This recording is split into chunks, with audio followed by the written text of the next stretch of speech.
ఉన్నారు అనుకుంటే వీళ్ళ నాన్నగారు ఒకరోజు వచ్చినప్పుడు చెప్పారు, ఇలా అనుకుంటున్నా నాన్న అని చెప్తే వాళ్ళ నాన్నగారు ఒక మాట అన్నారు.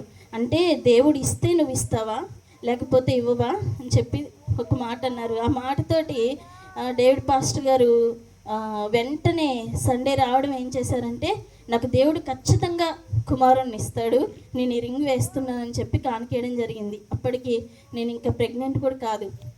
ఆ టైంలో నేను ప్రార్థన చేస్తూ ఉన్నా, ప్రభువా పరిచర్య ఇక్కడ చేయాలా అక్కడ చేయాలా, ఒక్కవేళ నేను ప్రెగ్నెంట్ అయితే ఇక్కడే ఉండి పరిచర్య చేస్తా, ఇది నీ చిత్తమని నేను భావిస్తా. ఒక్కవేళ నేను ప్రెగ్నెంట్ కాకపోతే నేను అక్కడికి వెళ్ళిపోతా, నాకు ఈ నెలలోనే కావాలి ఈ ఆన్సర్ అని చెప్పి నేను ప్రార్థన పెట్టాను. ఈ నెలలో నువ్వు నాకు తెలియచేయి, ఈ నెలలో నేను ప్రెగ్నెంట్ అయితే నేను ఖచ్చితంగా ఇక్కడే ఉండి పరిచర్య చేస్తాను నీ చిత్తమని, నేను కాకపోతే నేను వైజాగ్ వెళ్ళిపోయి అక్కడ పరిచర్య చేస్తాను ప్రభు అని దేవుని చిత్తానికి దేవునికి అప్పగించినప్పుడు నిజంగా ఆశ్చర్య రీతిగా ఆ నెలలో నేను ప్రెగ్నెంట్ అవ్వడం జరిగినప్పుడు అప్పుడు అర్థమైంది దేవుని చిత్తం, నేను ఇక్కడుండి పరిచర్య చేయాలి అని నాకు అర్థమైంది. అప్పుడు చాలా ప్రార్థన చేశాను, ప్రభు నీ చిత్తమే జరగాలని. ఈ విషయాన్ని మా మామయ్య గారితో కూడా చెప్పినప్పుడు వారు కూడా ఏం చెప్పలేక మౌనంగా ఉండిపోయారు. ఎందుకంటే నేను చాలా గందరగోళ సమస్యలో ఉన్నాను, ఎటు తేల్చుకోలేని పరిస్థితుల్లో నేను దేవుని చిత్తానికే లోబడాలి అనే ఆలోచనని బట్టి నేను ఆ విధంగా ఉన్నప్పుడు దేవుడు ఆ విధంగా జరిగించాడు. ఇప్పటి వరకు మా సేవ పరిచర్యలో ఎన్నో సమస్యలు ఎన్నో కష్టాలు వస్తూ ఉన్నాయి, కానీ మేము ఒక్కటి గురిపెట్టుకున్న నా భర్త నేను ఎన్నొచ్చినా మనం ప్రతి వారిని ప్రేమించుకుంటూ పోవాలి. ఇది మొట్టమొదటిగా మా జీవితంలో నేర్చుకుంటూ ఉన్నాం. అందరినీ ప్రేమిద్దాం, ఒకవేళ మన గురించి ఏమన్నా అనుకుంటున్నారని తెలిసినా వాళ్ళని కూడా ప్రేమించడం నేర్చుకుందాం. ప్రేమిస్తూ మన పరిచర్యలకు ముందు పోదాం, ఏది పట్టించుకోకూడదు. ఈ చెవితో వింటే ఈ చెవితో విడిచిపెట్టాలి, ఒక్కటే దేవుని పరిచర్యలో మనం ముందుకెళ్తామని మా ఆయన నాకు చెప్పినప్పుడు మేమిద్దరం అదే మాటను బట్టి మోకరించి ప్రార్థన చేసుకుంటూ ఆయన పరిచర్యలో వాడబడుతూ ఉన్నాం. దేవుడు ఎంతో గొప్పగా మమ్మల్ని వాడుకుంటున్నాడు.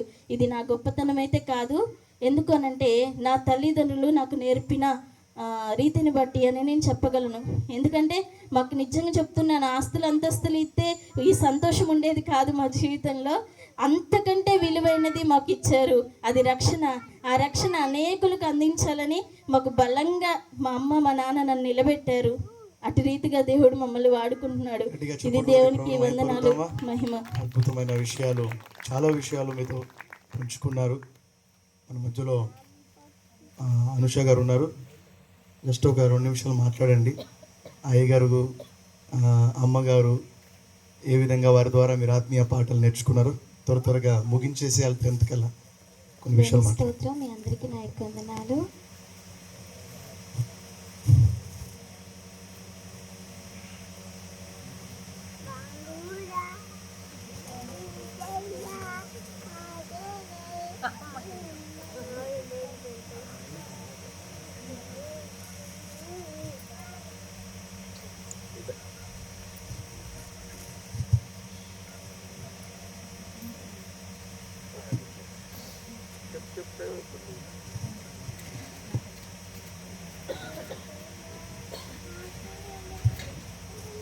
మా చిన్నప్పటి నుంచి కూడా మా దేవుళ్ళని పెంచారు.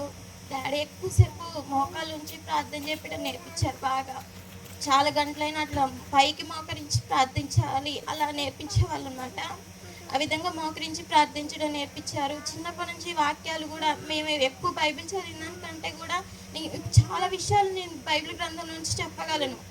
అవన్నీ కూడా నేను పర్టికులర్గా చదివి నేర్చుకున్న దానికంటే విని నేర్చుకున్నదే ఎక్కువ. డాడీ చదువుతూ ఉండే వాళ్ళు పైకి చదవడం, ప్రార్థన చేసే పాటలు కూడా ఎప్పుడు కూడా మేము పర్టికులర్గా ఒక సాంగ్ పెట్టుకొని నేర్చుకున్నది ఏం లేదు. డాడీ అస్తమానం పాడడం, లేకపోతే డాడీ వాక్యాలు చదువుతుంటే అవి విని, వాక్యాలు చెప్పడం విని అవి వాటిని బట్టి అవన్నీ గుర్తుంచుకొని మేము కూడా అట్లనే సేమ్ డాడీ అలా చెప్పేవాడు. స్కూల్లో కూడా హాస్టల్స్ ఉన్నప్పుడు కూడా అలాగే చేసేవాళ్ళు. నేను మాత్రం చాలా ఇబ్బంది పెట్టేదాన్ని చిన్నప్పుడు కూడా. అంటే అమ్మమ్మ వాళ్ళ ఇంటికాడ ఉంచారు, ఆ టైంలో కూడా అమ్మ వాళ్ళేమో ఇక్కడ ఉన్నారు. మాకు చిన్నప్పటి నుంచి కూడా మేము అమ్మ వాళ్ళ దగ్గర లేము, వాళ్ళ ప్రేమకి చాలా దూరం అయ్యాము. కానీ డాడీ వాళ్ళు ఇక్కడికి వచ్చి కానీ చాలా మంది ఆత్మీయుల్ని, చాలా మంది పిల్లల్ని, అందరికి చాలా దగ్గరగా ఉన్నాడు, అందరి ప్రేమలో. దాన్ని బట్టి నేను చాలా సంతోషిస్తున్నాను. అప్పుడు దూరం అవ్వచ్చు, కానీ పెళ్ళైనాక ఇప్పుడు నా పేరెంట్స్తో నేను కలిసి ఉండే అవకాశాన్ని దేవుడు నాకు ఇచ్చాడు.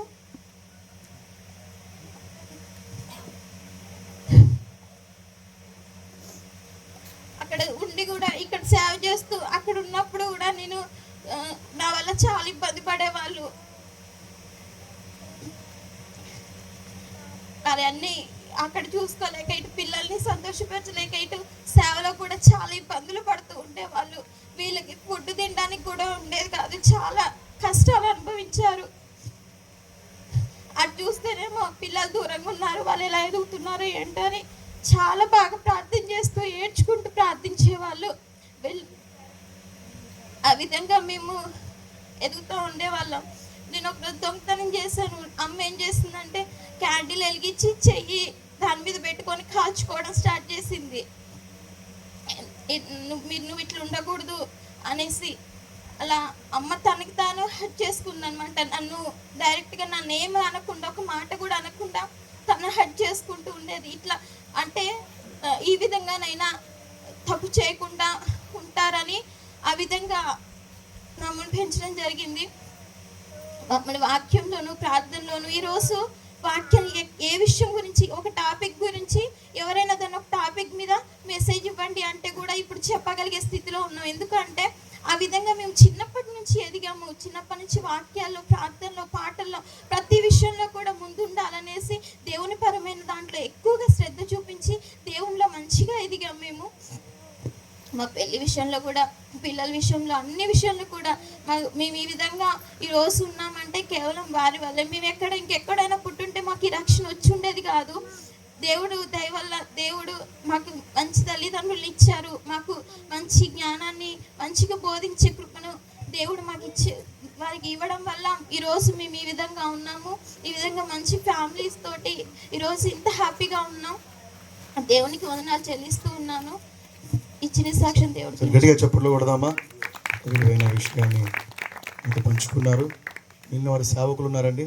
మన మధ్య డేవిడ్ గారు వచ్చినట్లయితే ఒక 2 నిమిషాలు అమూల్యమైన కొన్ని మాటలు త్వరగా ముగించేసేయాలి. మన మధ్యలో అద్భుతమైన డాక్యుమెంటరీ ఉంది.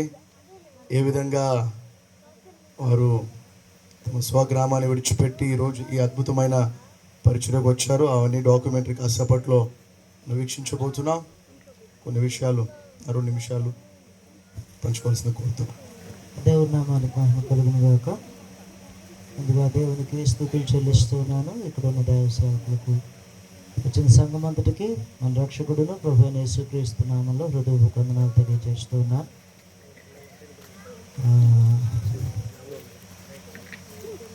మా వివాహానికి ముందు ఒక నెల రోజుల ముందు పరిచయం అంతే. నాది 2011కి ముందు, 2010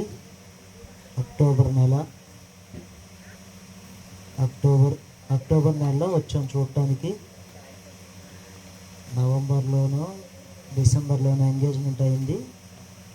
2011 జనవరి 12వ తారీఖు మ్యారేజ్. ఈ కొద్ది కాలంలోనే దైవ సేవకుల్ని చూసినప్పుడు వాక్యాన్ని బాగా ప్రేమించే వ్యక్తి అని అర్థమైంది. హల్లెలూయా. వాక్యాన్ని బాగా ప్రేమించే వ్యక్తి. వారు క్రిస్మస్ ప్రార్థనలకి స్టార్ట్ చేసినప్పుడు కూడా నన్ను ఉండమని ప్రార్థనలు తీసుకెళ్ళి ఎక్కువ వాక్యానికి సమయం ఇచ్చి వాక్యం వినేవారు. రెండవది, మంచి వ్యక్తిత్వం కలిగిన వ్యక్తి. ఎంత త్వరగా కోపపడతారో అంత త్వరగా ప్రేమిస్తారు. చాలామందిని చూస్తూ వచ్చాను. చాలామంది విషయాల్లో ఆయన తీసుకున్న నిర్ణయాలు చూస్తూ వచ్చాను.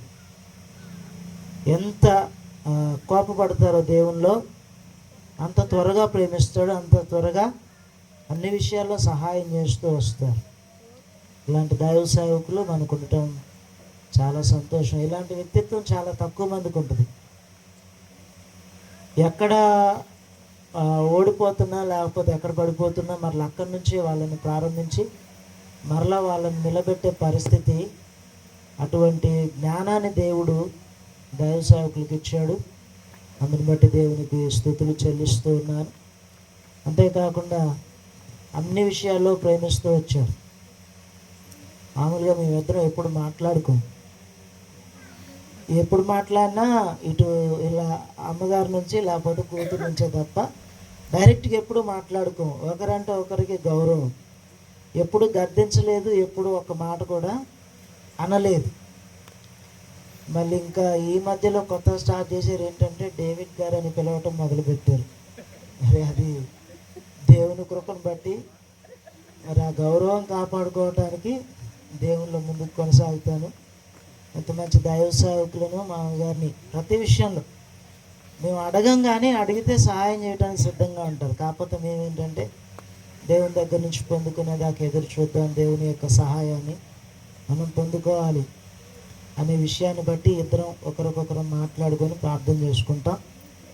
అన్ని విషయాల్లో కూడా నేను పండుగ గారు కూడా మాట్లాడుకుంటాం. షాలేం పాస్టర్ గారు ఇక్కడ ఉన్నప్పుడు, ఇక్కడ తిరుగుతూ ఉన్నప్పుడు మావయ్య గారు ప్రార్థన వల్లే మన పిల్లలకు కానీ మనకు కానీ ఎటువంటి దుష్టుడు మన దరి చేరకుండా ఉన్నాడు. వాళ్ళ ప్రార్థన మనకి కంచెగా ఉంది కాబట్టి మనం ఎప్పుడు వాళ్ళని గౌరవించాలి, వారి యొక్క గౌరవాన్ని కాపాడాలని ఇద్దరం ఇప్పుడు మాట్లాడుకుంటూ ఉంటాం. వాళ్ళ పిల్లలతో కూడా మాట్లాడతాం.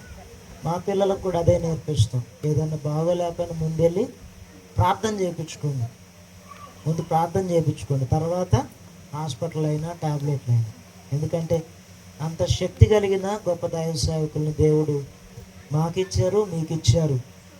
కాబట్టి దేవుని నామంలో దేవునికి వందనాలు తెలియజేస్తూ ఈ సాక్ష్యాన్ని ముగిస్తున్నాను. గట్టిగా చప్పట్లు కొడదామా. అమూల్యమైన విషయాలు మనతో పంచుకున్నారు. నెక్స్ట్ బ్రదర్ పండు గారు, మాస్టర్ పండు గారు మీకోసం సిద్ధపరుస్తున్నారు. రండి. ఒక 2 నిమిషాలు వారు కూడా కొన్ని విషయాలు చెప్పినట్లయితే వారు నేర్చుకున్న అనుభవాలు. దేవుని స్తోత్రం. హల్లెలూయా, హల్లెలూయా, హల్లెలూయా. మరి మీ అందరు చూస్తున్నారు కదండి, పెళ్ళైన కాడ నుంచి తెలుసు కదా, అవునా? ఎప్పుడు చూసినా వంట చేస్తూ ఉంటారు, అది మాత్రం తెలుసు మీ అందరికీ. అందరినీ ప్రేమించాలి, పండు ఎవరికి భారం అవ్వకూడదు, బాధ్యత అవ్వాలని నాన్నగారు నేర్పించారు. దేవుని స్తోత్రం. హల్లెలూయా. అయితే నా పెళ్ళైన కాడ నుంచి నన్ను చూస్తున్నారు, నా కోపాన్ని చూస్తున్నారు, నా ప్రేమని చూస్తున్నారు. మరి అప్పటి నుంచి మరి నేను ఇప్పుడు వరకు కూడా ఇక్కడ ఉంటున్నారంటే చెప్పమంటారా? వాళ్ళ యొక్క మంచి ప్రేమను బట్టి, మంచి మనసును బట్టి వాళ్ళు ప్రతి విషయంలో ఇలా చేస్తాను, ఇలా కాదు, ఇలా చేయాలి, అలా చేస్తాను. ఇక్కడ అన్నయ్య అన్నాడు కదా, డైరెక్టర్గా ఫేస్ టు ఫేస్ మాట్లాడుకోము. మా ఇంట్లో ఎవరో మాట్లాడుకోం. ఏదన్నా అత్తగారి దగ్గరికి వెళ్ళి అత్తయ్య ఇది లేక ఆడు ఇదంటే అస్సలు నేను చెప్పే వీళ్ళిద్దరు అక్క చెల్లి ఉన్నారంటే ఏదైనా ఇలా ఉంది కదా మీ డాడీకి మాట చెప్పండి, అస్సలు వాళ్ళ బదులు మా పిల్లలు చెప్పి పంపిస్తే బెటర్. ఆడికి వెళ్తాడు ఏదో చెప్తామని మర్చిపోయి వస్తున్నాము. అస్సలు వెళ్ళరు, అంత భయం వాళ్ళ ఆహారంటే. మేమేంటంటే అదే గౌరవాన్ని కాపాడుకోవాలని చెప్పి ఏదన్నా కేంద్రం దగ్గర డైరెక్టర్కి వెళ్ళకుండా ముఖ్యమంత్రి గారి దగ్గర నుంచి అలాగా రికమెండేషన్ మీద అలా వెళ్తాం. దేవుడి కృపను బట్టి మరి మా ఇంట్లో కూడా ఎప్పుడైనా ఏదైనా చిన్న గొడవలు ఏదన్నా మీ అందరూ అరుచుకున్నా అది ఎక్కడ దాగిపోతుంది కానీ అక్కడ దాకా వెళ్దాం అనమాట. అటువంటి